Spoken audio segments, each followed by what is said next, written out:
You're listening to the Bearded Theologians podcast, hosted by Matt Franks and Zach Bechtold. Today we have a very special podcast episode for you. We handed the reins over to Alexis Johnson, who is a friend of the podcast, been on here before.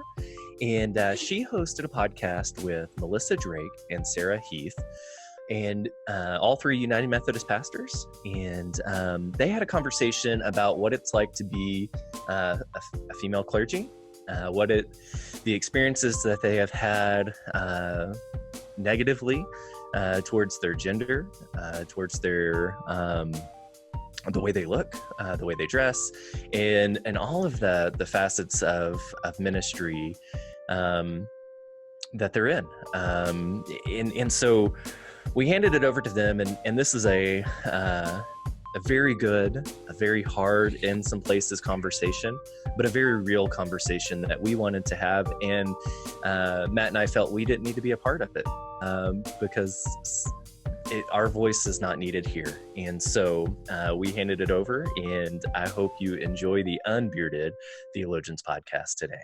You're listening to the No Beard Theologians podcast, hosted by Alexis Johnson. This week on the No Beard cast, Matt and Zach have surrendered their studio to me and to two of my esteemed colleagues to talk about what it means to be a female clergy person. So I'm going to start by asking my friends that have gathered here to introduce themselves to you, the listeners. Sarah, if you please. Sure. I am Sarah Heath, and I am a pastor in Costa Mesa, California, and a writer and a speaker. And one of the things you asked us before we started recording was, how do we identify? So I am a cisgender, heterosexual, white, middle-class immigrant, which I always think is a weird twist for a lot of people upon meeting me. I was hoping that we were going to be called the Bearded Ladies, but I think I'll go with the no beard. That was my hope. I couldn't think of what to say. If we wanted to claim beardedness or unbeardedness. I think it's great. We just went with it.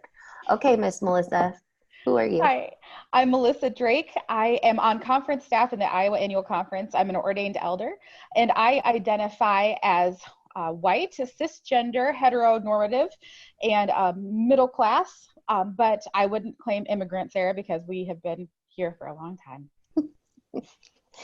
Like I said, I'm Alexis Johnson. I am the lead pastor at Council Bluffs Broadway here in Iowa. And I too, for those not watching, am cisgender and married to a guy. So I guess that makes me hetero and not necessarily. Well, practicing. And what were the other things? White, middle class. And I thought it was important that we identify that, because we're in the midst of this thing, especially in our denomination, where we have clergy colleagues whose call is under threat because they don't share some of those identities, right? So for you listeners, as you're hearing this conversation, please know that the three of us are coming from a very specific spot in our identity and the things that we've struggled with and gone through as female clergy, but we also recognize that parts of our identity give us privilege that some of our other clergy members don't share. So we want to encourage you to be inspired by this podcast and to go out and to hear their stories and to learn about what they go through, because it doesn't stop with just being female. There's also persons of color. We have non-binary people who are, called by God trying to serve in ministry. And we have folks who are lesbian, gay, and bisexual in their orientation who are called by God, and they face a different level of persecution or a different level of commentary on their ministry than we face. So anyways, that's all. I just wanted to lift up who we are as we gather here today to talk. One of the reasons that Matt and Zach asked us to do this is because hopefully you've all seen the video of going around on BuzzFeed of United Methodist ministers reading comments that have been said to their female clergy. And so Matt and Zach wanted to give us space to tell our own stories. So I want to start by asking, and I don't care who goes first, what was your first experience with a female pastor that's not you, and how did you feel about all of it? You want to answer that, Mellisa? Well, I personally didn't have a female pastor while I was growing up. And so I think my first experience of female pastors was annual conference, going to annual conference as a lay delegate, as a child, as an adult, a young adult, I mean. and really interacting with the female pastors there was the first time. And for us, it wasn't so much that we didn't know that there weren't pastors who happened to also be women. We just had never been appointed a pastor that had been a female. So I grew up in Canada, which is one of my 3 citizenships. And where I grew up in a really small town about an hour and a half out of Toronto. Both of my parents are city people, but we lived in the country. And so our church was actually pastored by a female pastor.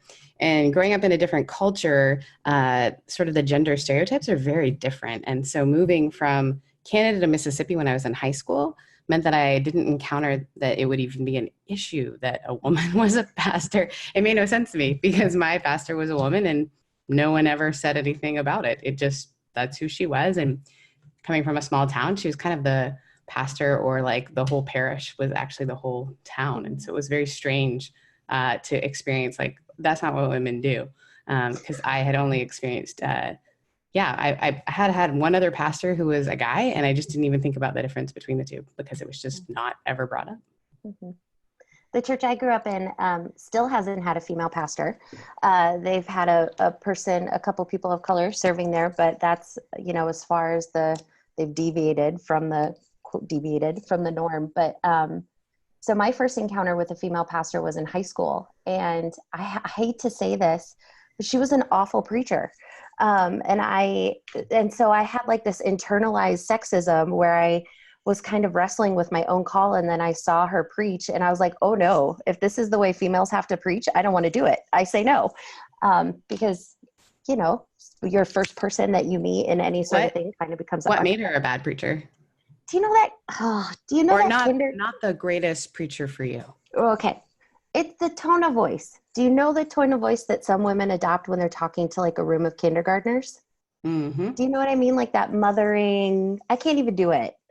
I've tried to do it in years since then, but like that, let me just tell you about Jesus, that kind of thing. She did her whole sermon in that way. And like, I feel like you're talking down to me. So it was interesting. Do you know how old was she when she was your pastor? Do you have any idea? Oh, she wasn't the pastor of the church. I just heard her. She was preaching at like a baccalaureate service. Gotcha. Probably mid-40s.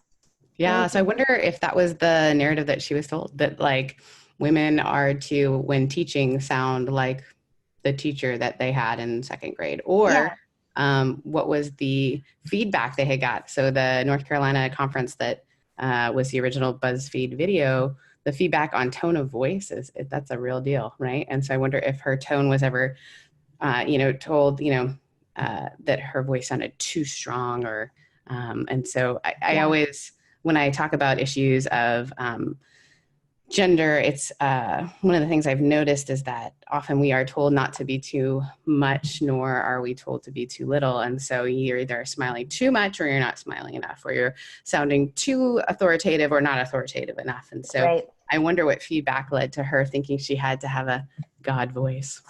Well, or even just like you said, that narrative of this is how women sound when maybe that was her only experience, because she probably would have been one of the early people ordained, and called to that area of Iowa. So anyways, that was my first experience with a female pastor. It was really interesting to think, oh no, I don't want to, surely we can do something. So she's a very nice person. What was the first time you realized, so Sarah, you mentioned that it was moving to America when you realized your gender might be a problem. Did you know you were called to ministry by that point, or? No. I'm not even sure today. If you had asked me if my favorite reaction is my aunt, who, when I told her I was going to be a minister, she's like, you can't be a reverend, you're a reverend. And that's probably true. Like that was not a thing I ever thought I was going to be, especially at that age. I think that I realized that it was going to be unique. I didn't really hear the call to ministry till I was in college, and not until like my end of my junior year, beginning of my senior year. And so I struggled with calling so much that, and I was really confused denominationally too. I've always had a heart for just sort of like I think growing up my mom's British, my dad's Canadian, and growing up in sort of different social settings, I've never felt like I fit in anywhere. So I tend to fit in everywhere. And so I was part of the Baptist Student Union and the Methodist group because we did not have Methodism growing up in Canada. And so it was just a different, I loved the Wesley Foundation and I love the Baptist Student Union. But when I did feel my call into ministry, and that's a long and fun story, when I shared that with the male leaders of the Baptist Student Union, they were like did not know what to do. And it was this odd experience of they just shut down. And instead of talking to me about it, literally, I just stopped being on leadership and nobody really said anything about it. And it was just a really strange experience. And when I told the leader of the Wesley Foundation, who also happened to be a woman, her response is like, "Oh, thank God, we've all known for a long time. And we just wanted you to get to it." Because I had studied art and acting, and I have a degree in biology that I use occasionally. And so I had just not really had a sense that this was what I was supposed to do. So I hadn't even wrestled with whether that was okay or not. And so I think that for me was just sort of my first pushback was definitely folks from my Baptist Student Union telling me no. Although one girl did helpfully tell me that maybe my call was that I was supposed to be married to a pastor, which I thought was a helpful, suggestion. Okay, Mellisa, how about you? When's the first time your gender came into play? Well, Sarah, it's funny you mentioned like junior or senior year of college. So I remember in my senior seminar, I went to a small liberal arts Calvinist college. Oh. You were preordained to go there. That's awesome. Yes, I was. I was, really destined to be part of the elect to be there. So for our senior seminar, we did a lot of social justice studies, and we had to write a lot of these papers. And one of them was on "Does Christianity Teach Male Headship?" And as I started writing this paper, I mean, this was the real conversation we were having. And as I started writing the paper, I came from a Wesleyan background. I come from United Methodist Church, and I really started articulating my own, Wesleyan heritage and also my identity as a female, and articulated for the first time, perhaps I had a call to ministry there. And I got my paper back, and he gave me an A. Our professor was male. He gave me an A, and then all over the paper was scribbled in red, "I don't agree with this. I don't agree with that. Clearly you're wrong." And at the bottom of the paper, I remember this so distinctly. He said, "All of this is wrong. I can't refute your arguments because they're tight, but you're just wrong. And good luck to you." Oh my gosh. And I thought, wow, and in that articulation of my first exploration of maybe being called to ministry as a female, being told by these academic professors that probably I wasn't called by God in that way, because Christianity does teach male headship from that perspective. I was just irate. And so then I applied to seminary that day. I like that. I wasn't intending on being a pastor, but I applied to seminary just to prove to them that this was a legit career choice. So the first time I bumped into gender and how people understood my call actually came from my family. My uncle, my great uncle on my mom's side, ran an independent Baptist church. And I don't know if y'all have any experience with independent Baptists, but they make Southern Baptists look like liberals. I know some codependent Baptists, but I've never met any independent Baptists. So I knew that they didn't let women preach and teach. And so I had called my uncle and told him, "Hey, I've got this call to ministry, and I hope you'll be understanding." And he sent back this letter that was it's a violation of the Bible. It's, maybe you're called to be a missionary. You could go over to Africa and talk to them about the gospel. And I was like, okay, so women can have authority in Africa, but not in America. That's, first of all, real weird. And then he said the same thing that you heard, Sarah. He's like, or you can go to seminary and you can find a husband and be a really educated pastor's wife. And I was like, that's a really expensive, marriage certificate right there too. So that was the first time I realized that, there really is going to be people. And, of course, there's all the other experiences I'm sure you guys have had where people have walked out of churches because they realized, you haven't had that? Oh, no. I mean, I've had people leave later and say they're probably not coming back because they appreciated my preaching, but they just couldn't abide by the fact that I was a woman without a beard or a penis. because that matters. But they never left during the service. Oh, these people didn't leave during the service. They came in and were like saying hi. And I said, hi, welcome to the church. I'm Reverend Alexis. And they U-turned and left and walked back out the door. Yeah. See, so I'm in California, so we're just excited when people walk in the door. Like there's, it's such a different culture. And so I think, and a lot of people that come to my church, particularly in the setting I'm in right now, are from the none and done category. So they're not coming to church unaware of who the pastor is. Oftentimes they're coming to church because of who the pastor is. A lot of them are deconstructed former evangelicals, or like right next door to us is the Saddleback plant, and they have a great dude pastor. He's awesome, Randy. So if that's what people want, they would have walked through the other door. And so I think it's interesting because at this point, because I am the lead pastor at this church, it's never a surprise to anyone when they walk through the door who the pastor is, or very rarely. Sometimes we have people who visit because we're in a historical building and they may have a relative that they knew went to the church. And I've never, in this setting, I've had people surprise and say some of the funny things, but I've never had anyone declare that as the reason they're not. But again, we're in a culture where church isn't expected, and people can kind of find whatever brand of faith that they're looking for. There's lots of dude pastors literally on the same street as me. Melissa, I can't believe you've never had somebody turn around because you were in small town Iowa for a while, right? Yeah, but I think that that's pretty similar to Sarah's experience because we were the only show in town. If people came to that church, they could see that my name on the marquee was clearly feminine. So I have not met a man named Mellisa. And also it was a town of 200 people. So the word was around, like everybody kind of knew that this is who I was. And so people were making a destination. They knew who I was. So the only time I can remember, we had a guest who had moved to a town that was nearby, and he was visiting churches, and he came and he stayed. And I wrote him a note saying, thank you so much. I'd love to be your pastor. Let's have an opportunity to chat. And he wrote a note back that said, I can't come. Your preaching was fine, but I can't come because you're a girl. You're a girl. I mean, yeah. I have had people say that to me. You're a girl. I'm like, what? I think that, there have been times when people are surprised by, I speak a lot at events. And so I think people get surprised sometimes that I'm the keynote.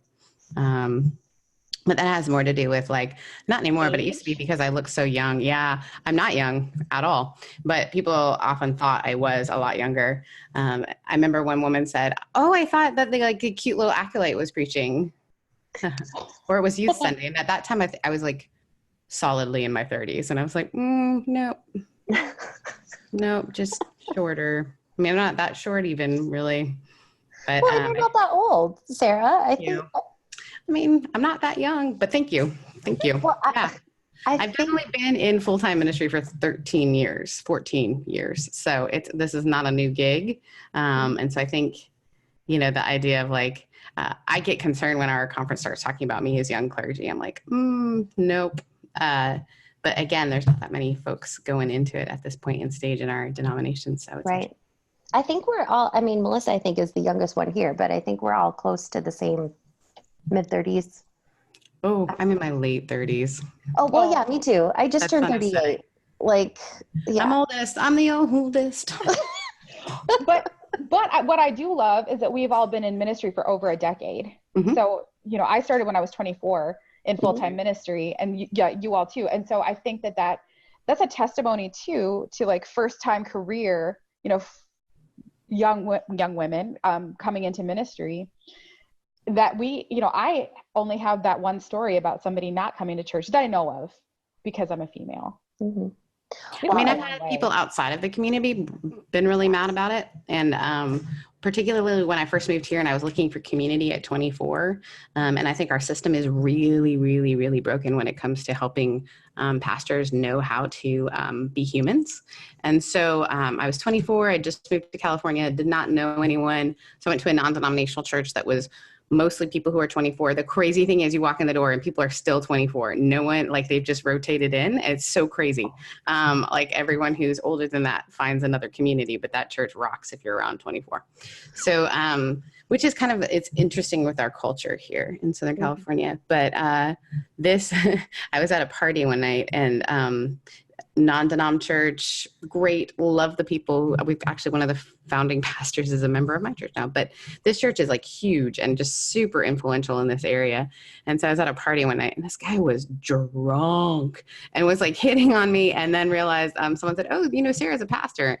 And then he proceeded to tell me all the reasons why that wasn't okay. And I was like, look, drunker make drunkerson, maybe this is not the time for you to talk about what you think is moral or immoral. And then I told him all the understandings of Greek and why that word, you women be silent, is actually speaking to a certain group of women, and went on and on. It was great.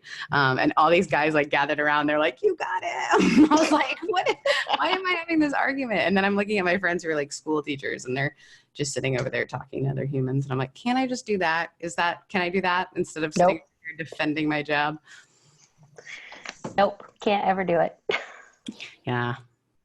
So what about places in where you've had your body or your clothes commented on in professional settings? Sure. Anyone else want to jump in on that? Mine's Go ahead, Sarah. Yeah. Well, I actually have processed this in sort of a bit of a public way, because I realized about a year after this experience that it was massively traumatizing. And I didn't always know how to label that. I had a superior in our system, and I won't say what position they were, because then it'll be pretty easy to figure out who they are. And this is probably a pretty chargeable offense. But this person who was a superior called me into their office. I had just started my new appointment, proceeded to tell me for about an hour how great they thought I was, and had seen me on public settings, from speaking at conferences to seeing videos of me speaking at events to like seeing me speak at a Western jurisdiction thing, and just said like, you're the new voice and face of Methodism. We're so proud of you, all these things. And then said, but there's a reason that I brought you here. And all of a sudden, you ever had that like butt moment where you're like, ooh, like when someone says something really nice to you, I think sometimes who I am, I have these moments where I'm like, there's going to be a but. And the butt came about an hour in, and it was about my butt. No, I'm just kidding. But in the middle of this thing, like all these things and how can we resource you, and we're excited about this project you're doing, said, I am concerned about the way that you look, because your body is dangerous and no man would trust you with their girlfriend or wife. And more people, what you say is so profound, and you are an incredible speaker, but more people are paying attention to your hemline than what's coming out of your mouth. Then proceeded to tell me the outfits that I had worn to a bunch of different events. Now, I need you to understand, like, I dress business casual. I'm also in Southern California, so a spaghetti strap dress is not causing any human to stumble. I'm not walking around in a bathing suit. It's business appropriate. It's appropriate to my age group. And I can say all of that now. What I said in that moment was nothing. I was basically, accused of being loose morally. Guys, I live like a nun. Like all these things that like, it just didn't sound like me. And in that moment, I actually decided that I was leaving ministry because this just wasn't to be, I had given up so much for this job. You can't be a normal human in some ways. I was so young when I started this job, and I had been a sorority girl. I had been a normal human. I had not lived in the super religious sphere. And so to come into this and be told all these things was just so othering, when I had lived a life that I had thought really was above reproach. And I don't have a lot of money especially at that time. And so I was, wearing what was, some outfits that my mom had, like, just this experience of like second guessing everything I had ever worn. Particularly offending to this person was an outfit that I had worn that was a spaghetti strapped dress that was from Ann Taylor that my mom had bought me for, the year of my ordination.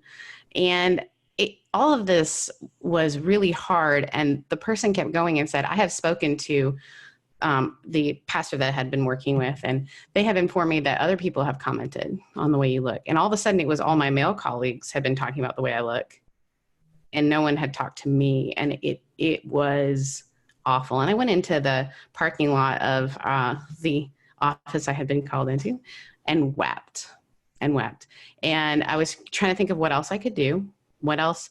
I've got lots of other skills. I'd probably make more money. Like going through my head of like, you know, I can't change that this is my body. And basically she told me you're attractive. And so you need to wear suits to give power.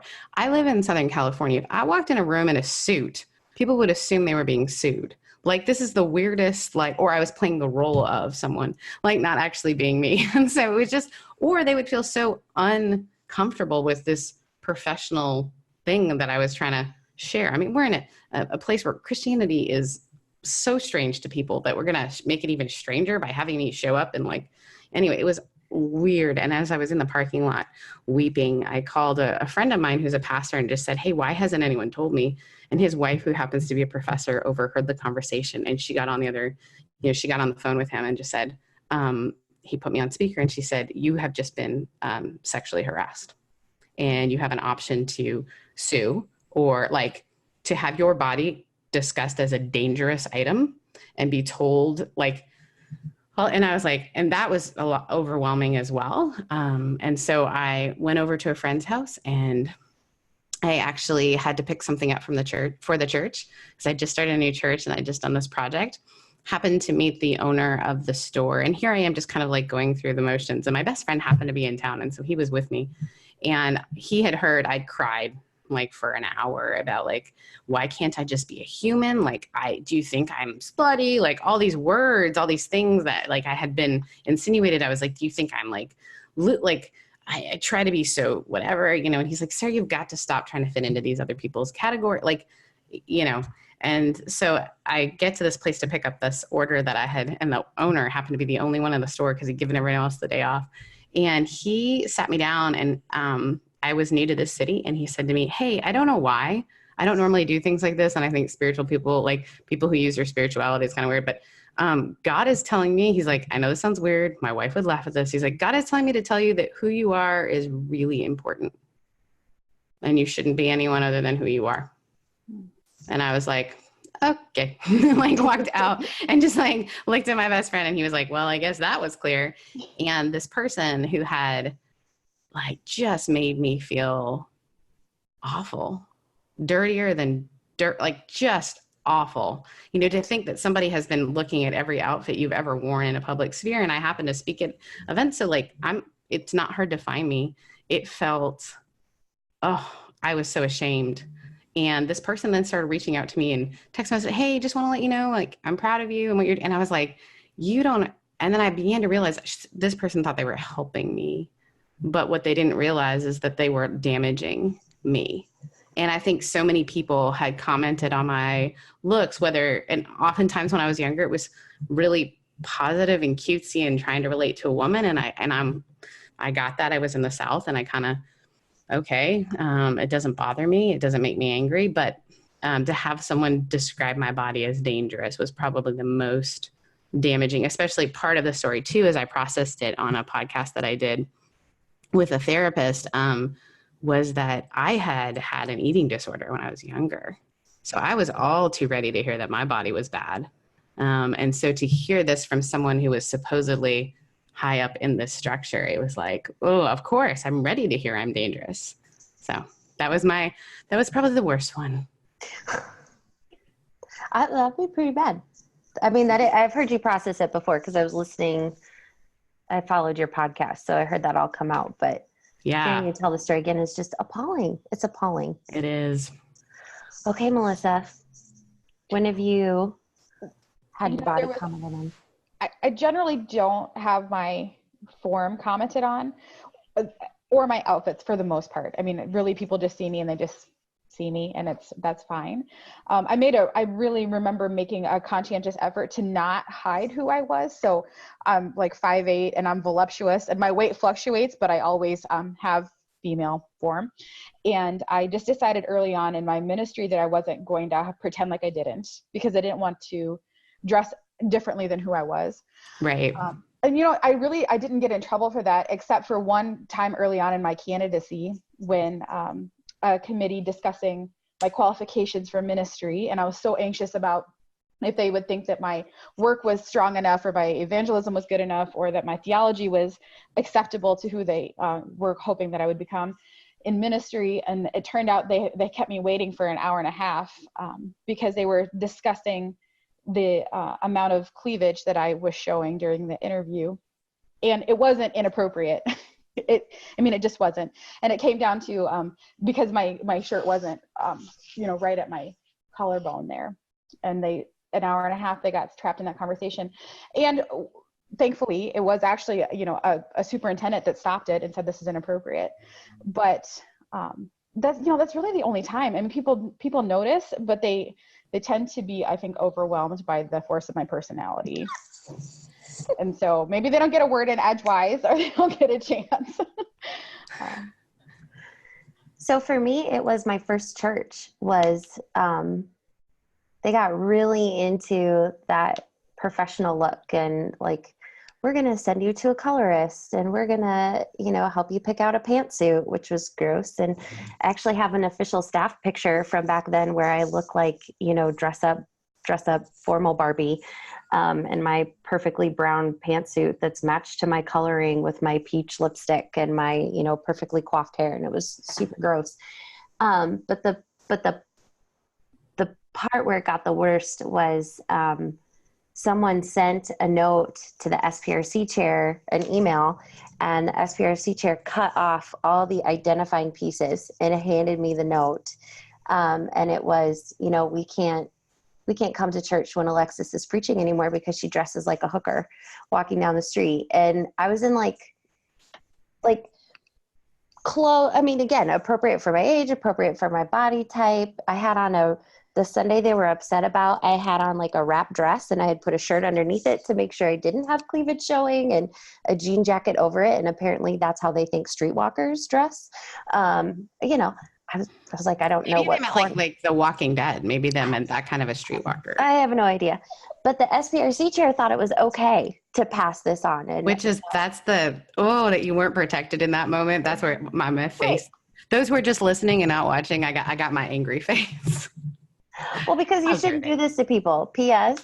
Note for all clergy people, anonymous complaints are stupid and you shouldn't, that's like, we just don't respond to those. And so that was probably the worst one was. Well, we live in an age, right, where it's so easy to be anonymous and just say whatever we want. I happened to be invited to be on BuzzFeed for something called Ask a Pastor, which was a live Ask a Pastor event. And it was myself, and they had purposely chosen someone who is from a different demographic. So African-American prosperity gospel pastor who was, we couldn't have been more different. And he's Chris Brown's like personal pastor, and he works for Bishop Jake's ministry. And but he's like, we couldn't have been more different and couldn't have enjoyed each other more. But it was this awkward, thing where not only are you seeing the questions come in live, but like within the first, I think it was an hour, 100,000 people had watched it, and comments, down. And of course there was the typical women shouldn't be pastors. How can they call this person a pastor? And, someone actually wrote, like, I had nothing to do with it. I didn't read the comments because that was something that my friends had told me, because I read like 3 and they were like, stop, you don't need to. But the guy I was seeing at the time, he was the only person I've ever dated that didn't come from a faith tradition. And he's awesome. We didn't work out, but he's great. And he goes, I was reading that stuff and it's crazy to me. Like, people were asking what are her credentials? He's like, Sarah, you have way more, all these people were commenting about how many degrees you have. And he was like, why did they have to he's like, that's so dumb. Like, why do they care? And then he's like, and a bunch of people were like, I thought it was going to be prostitutes that now go into ministry, or maybe she's a porn star, or all this kind of stuff based on the way she looks. And he's like, I take that as a compliment, Sarah. You don't look like what they think a pastor would look like, but what does a pastor look like? Well, yeah, there's so much of that ridiculousness where you have to realize usually the person who is saying the awful thing, it's coming from some pain in themselves, right? So I can't come hear this person speak because they look like a streetwalker. first of all, like, what is your whole, I'd like to hear a prostitute preach. Actually, I think that's in the Bible. You're welcome. I think there's just this like whole sense of like who has authority and who doesn't have authority, and the fear that people have of like someone having authority that isn't who they think should. But the idea of the kingdom of God is so up or down that like the idea that authority is this thing, I get worried when authority is assumed. You know, I don't like this whole idea of you look like a streetwalker, you can't be a pastor. Well, and I wonder about our ages, because we did all start young, and if our ages haven't, has had an impact. And I'm on the later half of 30 as well, and so but I'm still telling people like, Nicole, you're so young, and I'm like, at what point do I get to not be young anymore? I mean, I almost want you to stop calling me young. I have 2. Exactly. It's usually like, I'm not married and don't have kids, so that's another like throws people for a loop. Usually after you have kids, there's at least a little bit of you have permission to be in this space. Well, I have very young children, and I haven't been married that long. I started off ministry as a single person, and yes, that was a totally the young female and single combo is like the deathly, you cannot be this and have any sort of authority. It's interesting. I think it's a strange gifting too, though, because it disarms people. I think there are people who are, maybe what that woman was trying to do, the first woman you ever heard, was she was trying to disarm people. Not successfully for you, apparently. But I wonder how many times people, when they do use a false voice or a false personality, and I would argue actually like a lot of clergy, not male nor female. I mean, I think it's across the board. We feel this pressure to be something other than ourselves.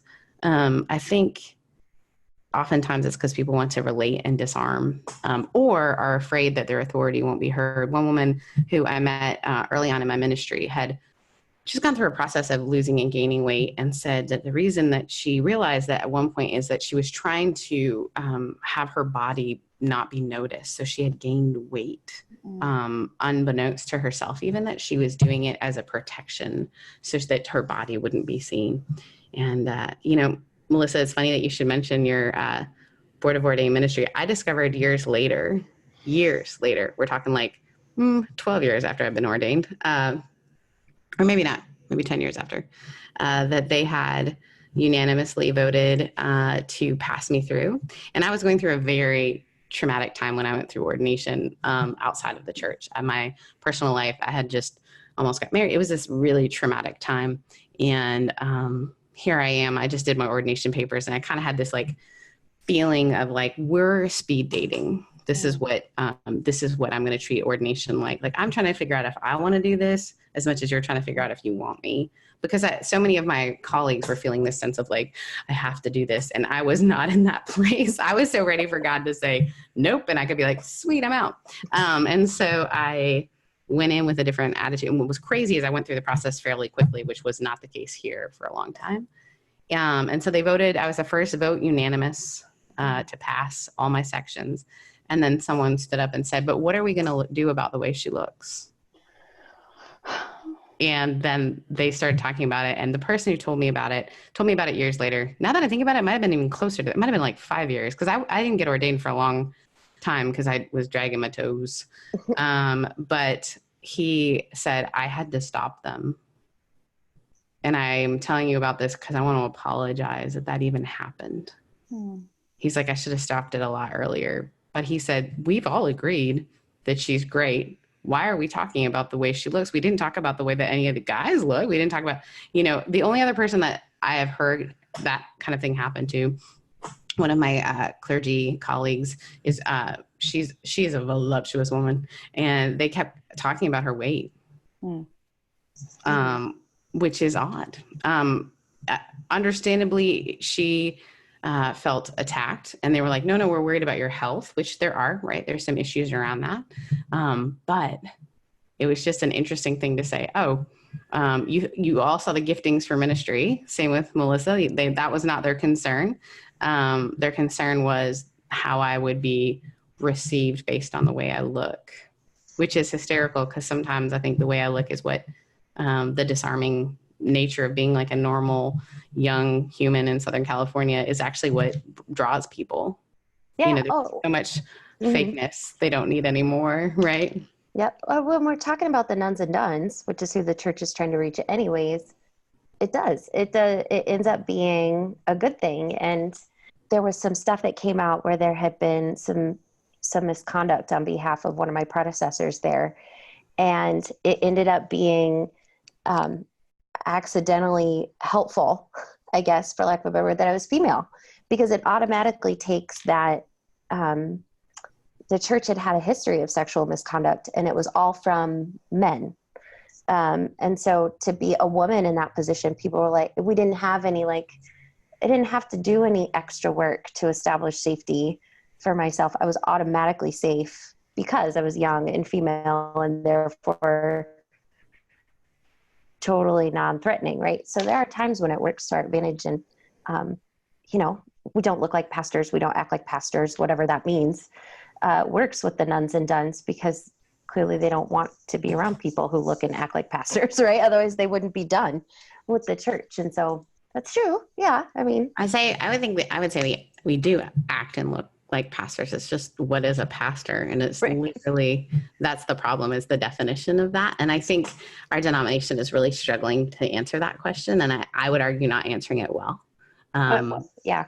I agree with that. Yeah, there's a lot of, I don't know if you guys get this a lot where you guys are. Again, we're in a totally different cultural setting, but for me, the number of times people ask, how can we get more clergy like you that are, entrepreneurial and thinking outside of the box? And I was like, well, first of all, I did all of this while being critiqued for doing all of this.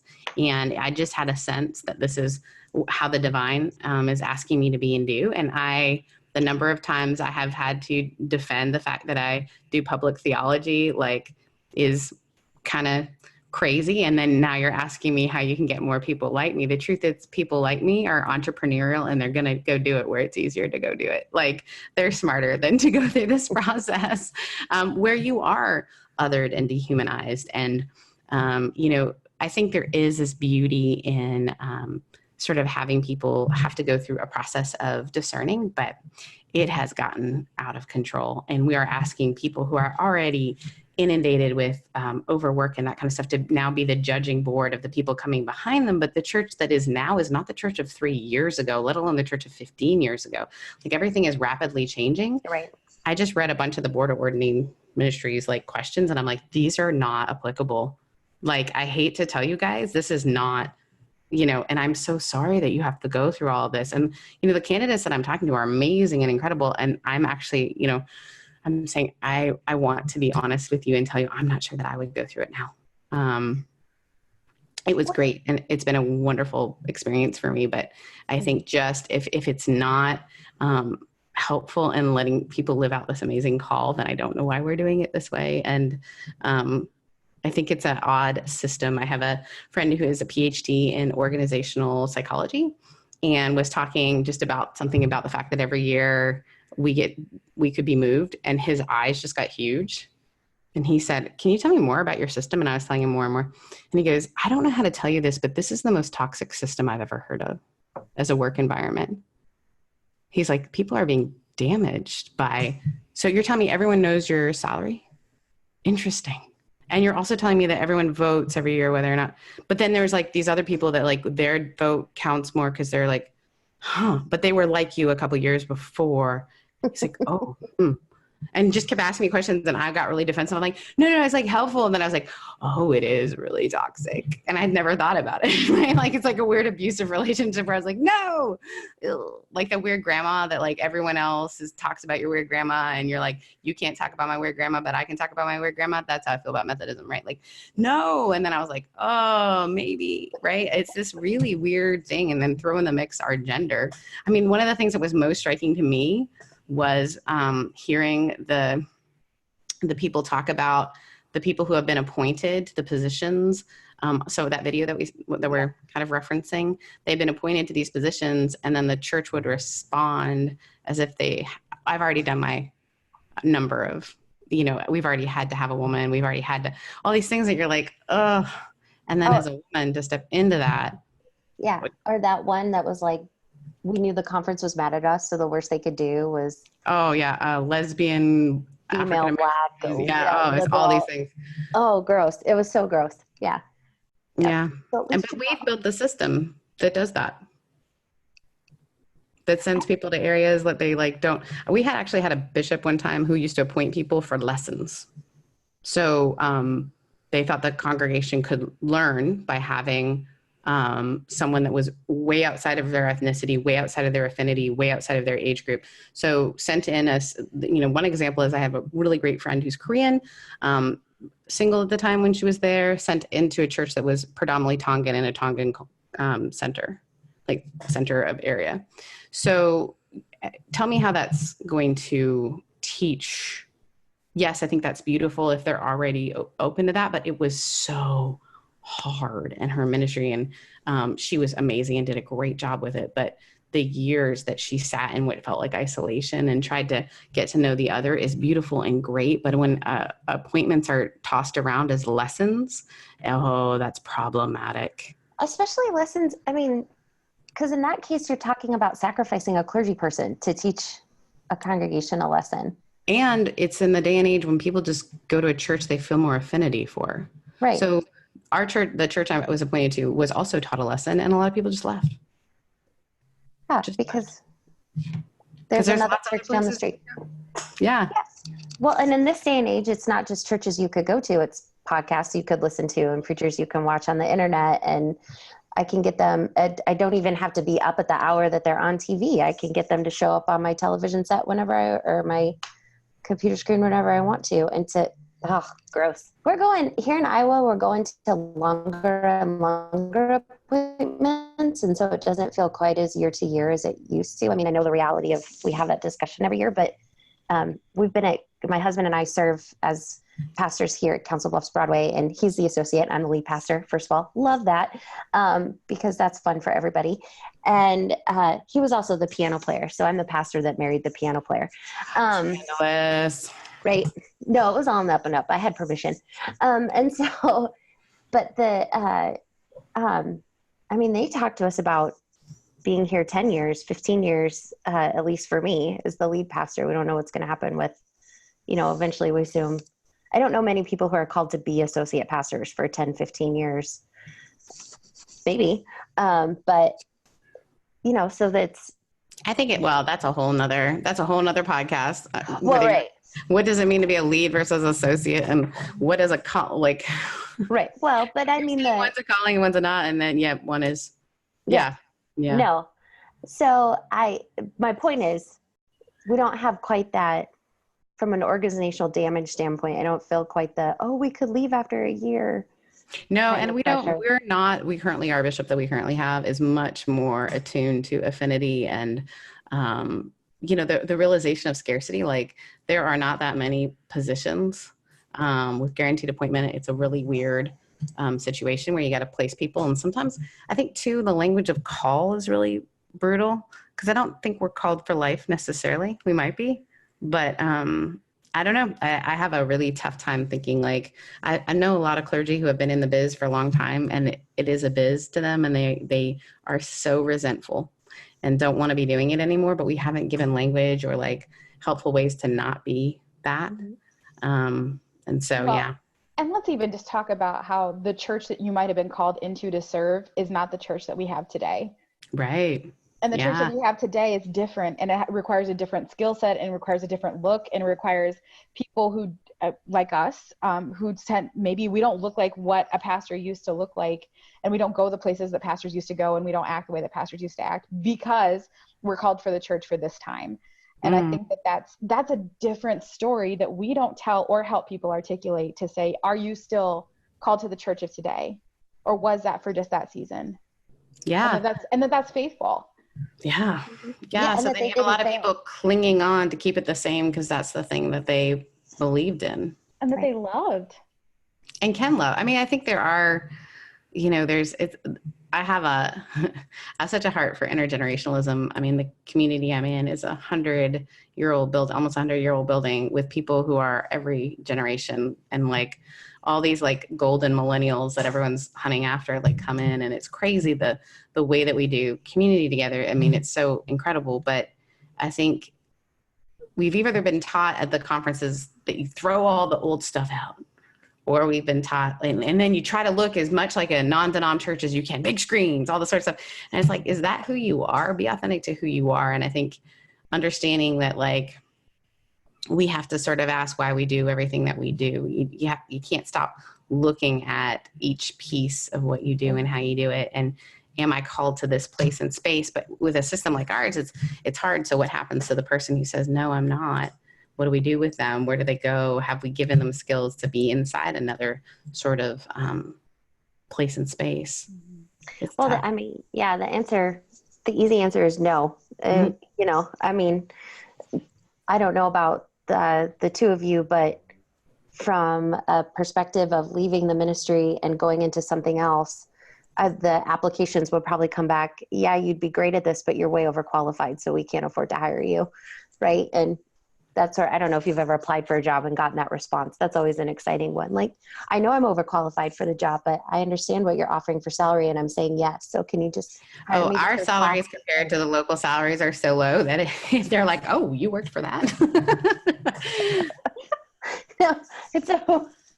I was thinking like Starbucks barista, probably. Might be a pay cut, but yeah, no, that's I couldn't live where I live. I mean, just not my home is very small, but I couldn't live in the area that I live in and do that sort of a job. So that is, I mean, it's a reality, and it's a reality for men and women. I think we're in a, Phyllis Tickle says that every 500 years, a massive shift happens in church. So whether it's the Reformation or whatever, we're in the midst of that, I would say right now. I think the church is trying to figure out, not just us guys, I am in a group of lead pastors where I am the only woman. You're welcome. There's one other woman who is a pastor in Costa Mesa. There's two other lead female pastors in Costa Mesa, but they just don't want to participate with these guys. For them, that's a stretch. So I'm the only female and the only single person, and I am just astounded to hear how similar. And these guys have like the churches that everyone's going to all the conferences to hear them talk. Like they're at the shiny churches, the sexy pastor churches, and they're saying even that they're having a tough time as culture is shifting. And so we have to figure out like, what does that look like, and how can you be you in it? Which is, I think, kind of a weird, exciting time. Like all the people that critiqued me so hard and have been so hard on me in the last couple of years, it's been a really weird experience of like sort of restoration with some of those folks. And God keeps bringing them back into my life and in really encouraging ways, and to be like, yeah, I know you don't know that. I know you used to talk really bad about me, and now you're asking me this, and it's kind of weird.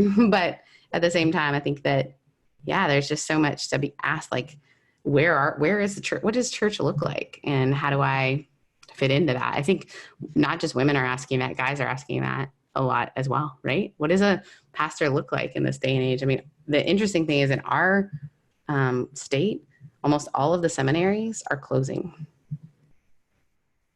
or moving because there just are not people going in.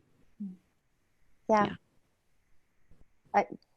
I mean, Iowa has one seminary and two. There's two seminaries, both in Dubuque, and they're not United Methodist. So, we send our people to Kansas City, and Kansas City, well, we send our people all over, but the closest one is Kansas City.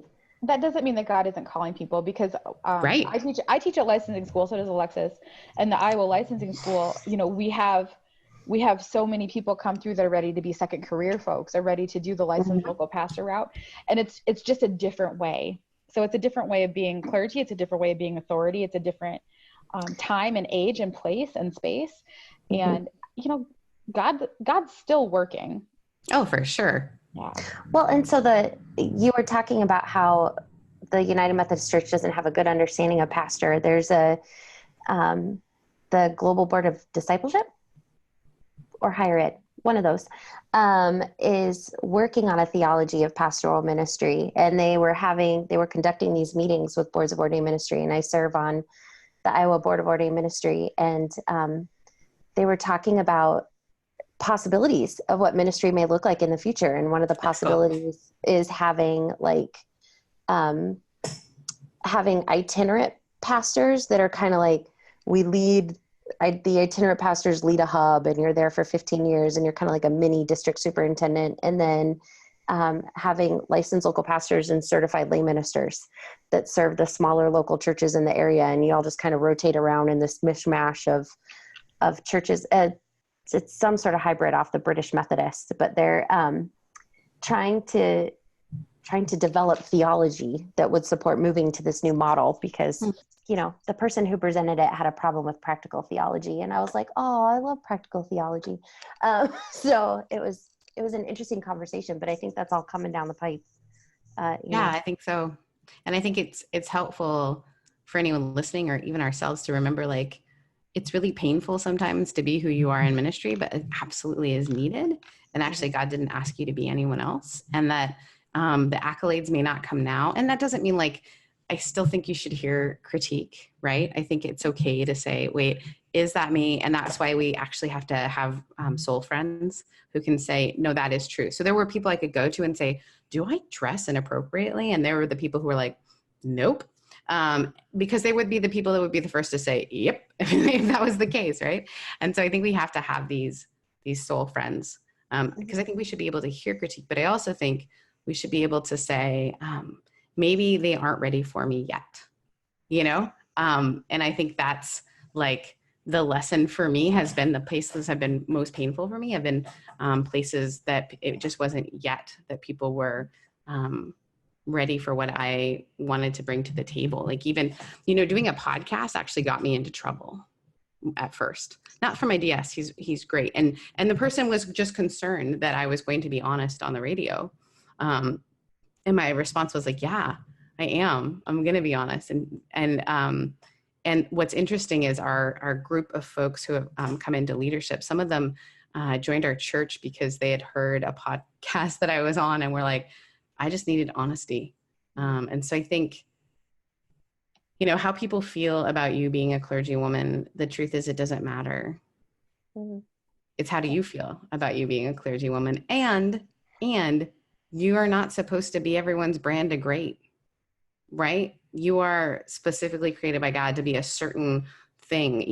My guy friends are like, sometimes I just want to apologize for being a dude. I'm like, no, you are who you are. And that's awesome for those people.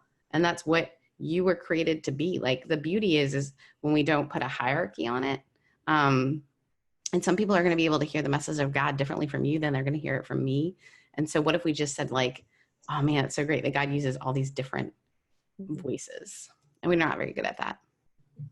So we're coming up on an hour. Woo! They didn't really give me an end time, but we should probably wrap it up on an hour. Are there any burning thoughts that you want to say that you didn't get a chance to say?